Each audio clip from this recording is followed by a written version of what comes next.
I felt led to continue a little bit about prophecy and discerning of spirits because this is something that confused a lot of people. And one person asked me recently about hearing the interpretation of tongues, and we're coming to that in the next clip.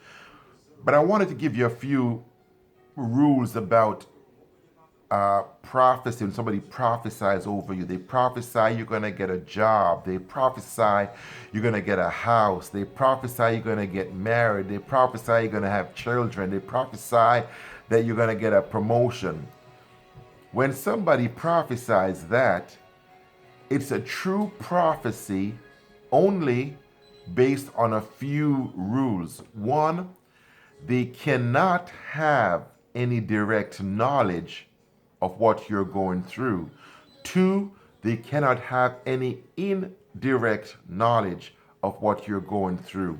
Three, they cannot have any direct influence on making the prophecy come to pass. Four, they cannot have any indirect influence also on making the prophecy come to pass. And those are some of the ways you know if a prophecy is true.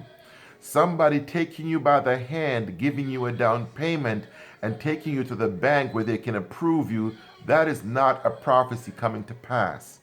A prophecy is when you don't have any money, you don't have any job, but God just says to you, like God said about this woman, the prophet that passed away. I told you about Bishop. I won't call his name, but he said he was in a town many years ago in a big crusade meeting, and this beggarly, older looking woman who didn't look like she had two pennies to rub together, after the service was going really powerful and high, he said to her, God says by this time next year you'll be a multi-millionaire. The pastor got so mad because he felt like the prophet was going to chase people away by saying this woman is going to get rich by next year. She had nothing. And so when he went away, 9 months later, she phoned him and she said, I want to send you something and I want you to come and see something. When he looked, he received a big check for a few $100,000. So he went to go see her, and when he checked her out, she lived in a mansion, living very rich. What happened? She was in her living room one day in the little old shack she lived on a piece of property in the country, and something black started coming up out of her living room floor. When they checked it out, there was an oil well right under her house.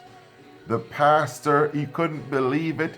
She never spoke to the pastor, never gave him a penny because of how he treated her and how he treated the man of God.